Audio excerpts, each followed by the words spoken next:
Olá, bem-vindos ao Criarte. Hoje é dia de atualização e hoje vamos ficar com a análise da obra do barroco francês O Casamento de Isaac e Rebecca, de Claude Lorrain. Bem-vindos!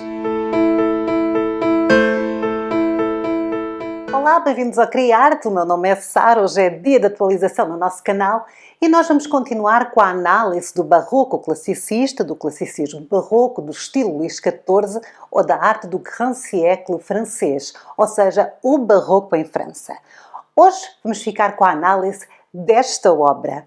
Esta é a obra de Claude Lorrain, O Casamento de Isaac e Rebecca, de 1648. Claude Gallet Lorrain era um pintor francês conhecido como Claude Lorrain por ter nascido numa região de França chamada de Lorrain. Claude era um amigo muito próximo de Poussin. Nós já analisamos algumas obras dele e já falámos acerca dele. Eu vou deixar aqui algures o card para vocês verem um vídeo acerca do barroco francês, especialmente da pintura, onde eu falo mais acerca de Poussin.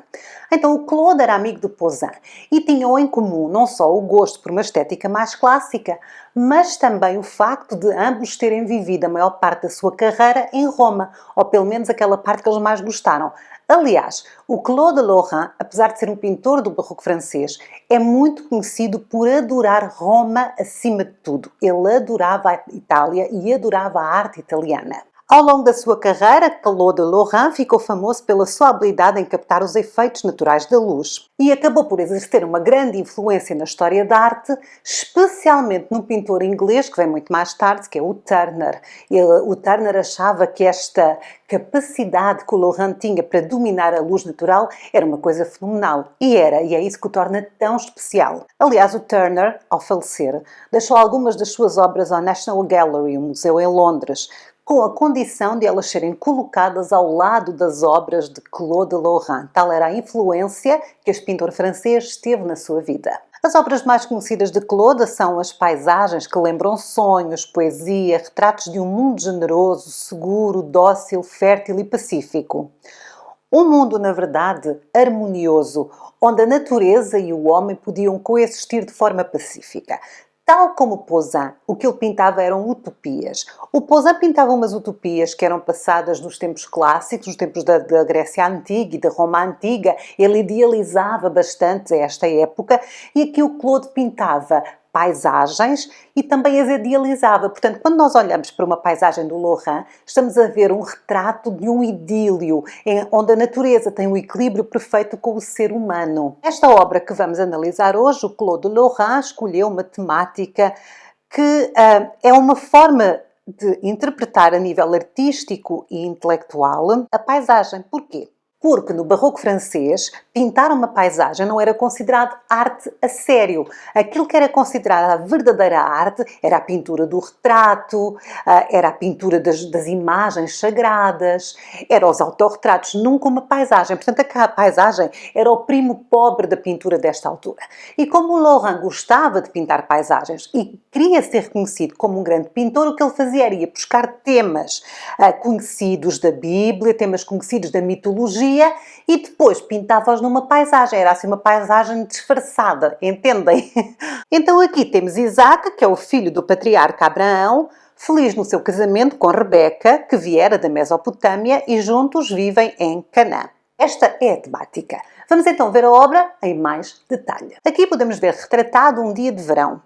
Isto também é típico das obras de Claude Lorrain, que parecem irradiar o calor sufocante do verão italiano. No entanto, Claude equilibra esta sensação com a sugestão sútil de água e de vento tranquilo. Aqui, Claude inclui também os pássaros que voam para longe, como que levados por uma brisa suave. As árvores são altas e estão em primeiro plano.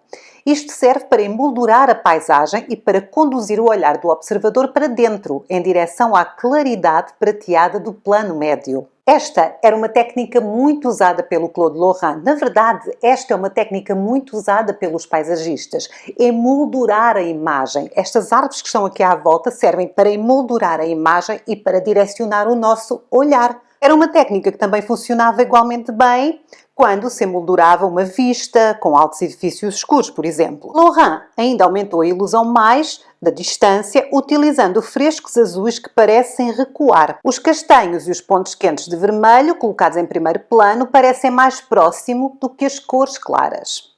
É uma ilusão de ótica com base num fenómeno científico segundo o qual as cores na natureza perdem a sua intensidade com o aumento da massa de ar. Esta é a famosa perspectiva atmosférica. Aliás, nós temos vídeo aqui no Criarte, eu vou deixar o card com o link para a explicação do que é a perspectiva atmosférica. Vejam o meu vídeo porque é muito fácil, está explicado de uma forma muito fácil e toda a gente percebe então o que é a perspectiva atmosférica.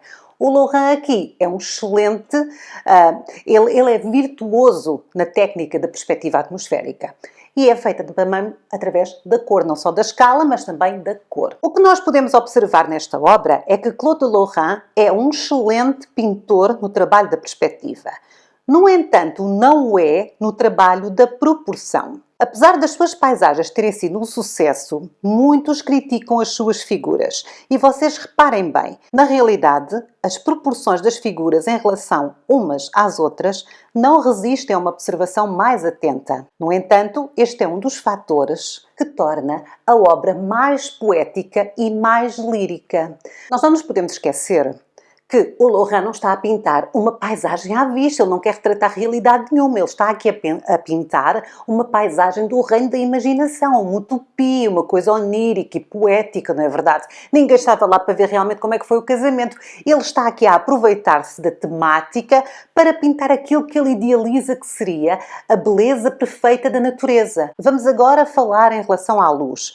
Nós temos longas sombras em primeiro plano que fazem um sutil contraste com a distância. O pintor consegue recriar a delicadeza da luz nas suas paisagens, escolhendo geralmente o final do dia ou o início da manhã, quando a luz natural é mais intensa e dramática. E isto, meus amigos, é exatamente o que fazem os fotógrafos.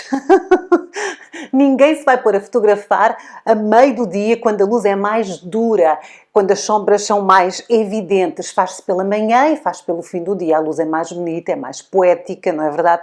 E tudo fica mais bonito, na verdade, mais equilibrado. Claude Lorrain foi o primeiro pintor a incluir as imagens do próprio Sol como fonte de luz em algumas das suas obras. De destacar nesta obra de Lorrain é também o notável e minucioso pormenor da folhagem, em especial neste pormenor que estamos a ver à direita. Embora o pintor tenha realizado esta obra no seu ateliê, dava bastantes passeios nos campos à volta de Roma e fazia esboços diretamente da natureza. Aliás, os esboços de Claude Lorrain são eles próprios obras de arte magníficas. Falemos agora então das figuras desta obra.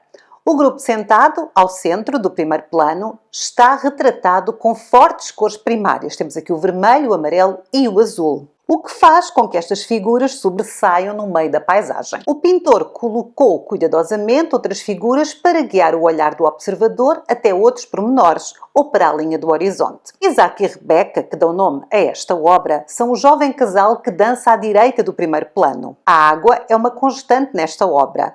Há 3 pontos em que a água cria um agradável contraste de frescura na pesada atmosfera do verão quente. Temos a cascata, entre os 2 níveis do lago, a queda d'água nas rochas, à esquerda, e também a azenha junto da torre.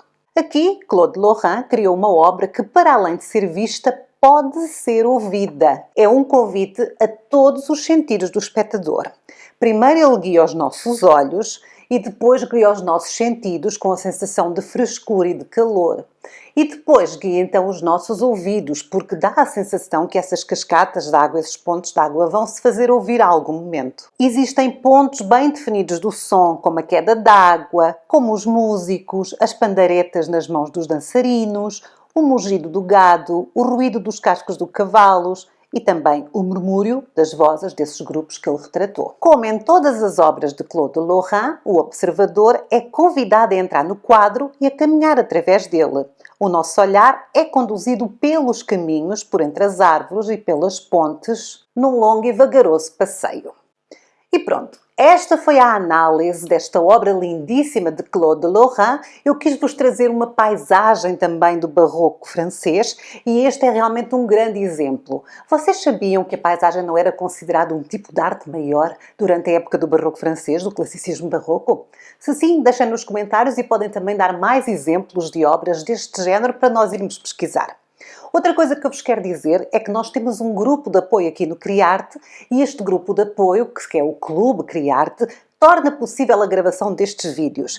Para ser membro do clube, por baixo de todos os vídeos aparece um botão ao lado do botão de subscrever a dizer membro. E vocês carregam nesse botãozinho e têm então um vídeo comigo a explicar todos os patamares para apoiar o Criarte.